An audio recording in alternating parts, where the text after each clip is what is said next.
అప్పట్లో నువ్వు సినిమాలు చూసినావు కదా, అవి ఎట్లా తెలిసేది నీకు ఫైటింగ్ సినిమాలని మామూలు అని? వాళ్ళ పేర్లు ఆ సినిమాలో ఉంటుంది కదా బొమ్మ, దాన్ని బట్టి నేను అనుకుంటా. ఎట్లా అంటే నువ్వు ఎలాంటి చూసేటోడివి? వాళ్ళు సరైన ఎవడు అల్లు అర్జున్. వాడిని నాకు ఎరక కదా, అట్టాడి చూస్తా. అప్పట్లో ఏ హీరో చూసినావు? ఏదైనా ఫైట్ ఉన్నాయి, గుంటూరు కారం. ఇప్పుడు కాదు, అప్పుడు అప్పట్లో సైకిల్ దొక్కినప్పుడు.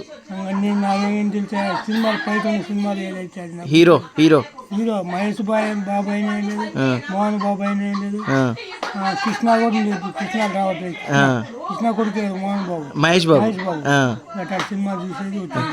ఫైట్ లేని సినిమాలు అయితే అసలే పోకపోయేది. ఫైట్లు ఉంటేనే పోతావు? ఫైట్లు ఉండాలి ఉంటేనే నేను పోతా. ఫైట్ లేని జాము ముచ్చట ఏదో ఒక్కసారి ఫైట్ ఉండేదని నేను పోకపోయేది. అది నా పాలిసు. రాని ఎందుకో సాయి సినిమాలు చూస్తూ బంద్ పెట్టినాయి, టీవీలు కూడా వచ్చినాయి.